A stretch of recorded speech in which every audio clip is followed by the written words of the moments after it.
when it comes to the New York Football Giants, I just talked about how I think the Jets have surpassed them in New York right now. Now, in terms of press, popularity, sure, the Giants are going to win that battle every single time because the Jets, they're the B team in New York. That's just how it's going to be probably for the rest of everyone's lives, okay? But in terms of on-field performance, the Giants are just not very good. And I know they won a playoff game last year, but anyone that was willing to have an honest conversation about this team and the way they were trending, they were in for massive regression, and we're seeing it right here, right now. And let me just say, I never was a big Daniel Jones fan. I had no idea why the New York Giants drafted him. You could say, oh, well, Jamon, who else were they going to draft in that draft class? It was a weak draft class. Even if you didn't like Dwayne Haskins or a Drew Lock, that didn't mean you had to go and draft Daniel Jones. You could have maybe waited next year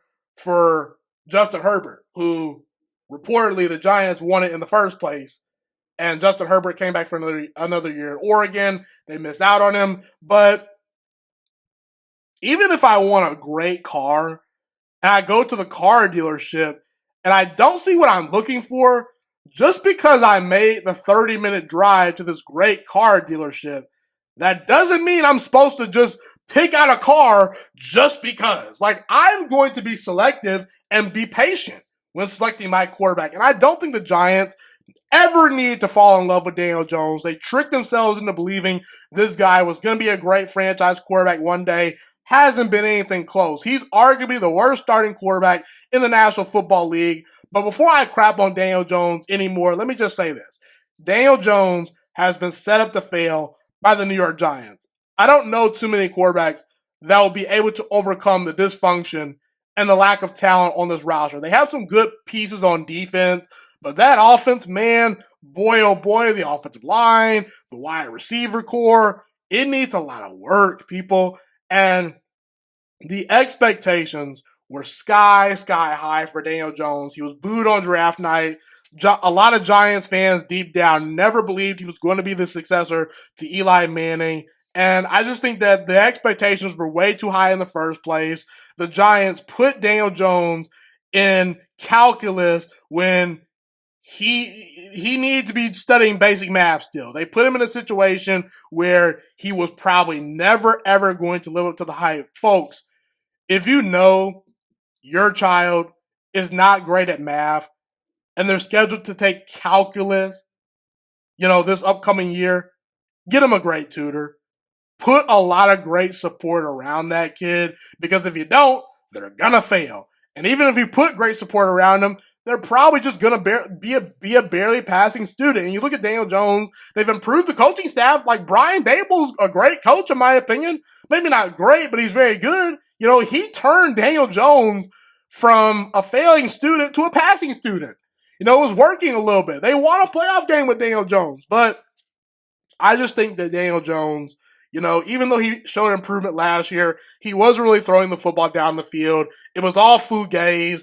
It was the Brian Dable and Saquon Barkley masterclass, where Saquon Barkley, who to me is arguably the best running back in football when healthy, really carried that offense. And Brian Dable's creativity and ability to help Daniel Jones not make mistakes, it allowed the Giants to skate by in a weird year. But the Giants they're in a bad spot. And Daniel Jones has had to endure the likes of Pat Shurmur as his head coach, Joe Judge. When you look at Joe Judge, that experiment was probably never going to work. Never understood why they hired that guy. And I just don't think the Giants, even if you put a guy like Justin Herbert in that situation, you look at Justin Herbert with the Chargers, he's not able to overcome their dysfunction.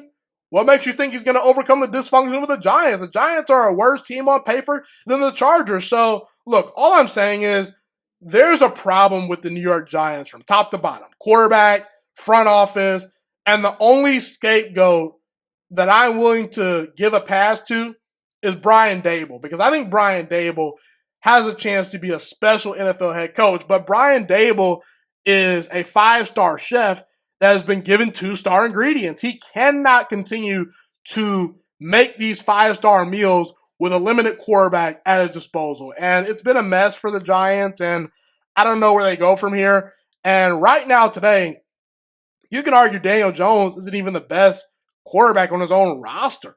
I mean, Tyrod Taylor has looked the part in the limited starts that he's had. So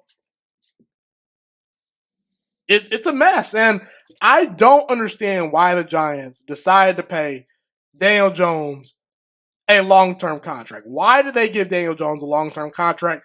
I have no idea. All they simply needed to do was allow Daniel Jones to play one more season under Brian Dable and evaluate him from there. Why were they in such a hurry to pay Daniel Jones? Because it seems like you're selling for average at best. And to me, Daniel Jones is below average. To me, he's the worst starting quarterback in the National Football League. You could talk about the likes of Justin Fields, Desmond Ridder, Sam Howell. I understand a lot of these guys have not been great up to this point, but they have much, much better upside than Daniel Jones. Even though Daniel Jones' floor might be higher than some of these guys, the upside just is not flatly there. It was never there. You didn't see it at Duke. The only person that probably saw it was Dave Gettleman, who's no longer even employed by the Giants. You know, he really put his cookie in the jar and drafted Daniel Jones. I'm not sure what you should do if you're a Giants fan, because it's a very frustrating situation, in my opinion, and the Giants front office will have a lot of work to do and a lot of hard questions they will need to answer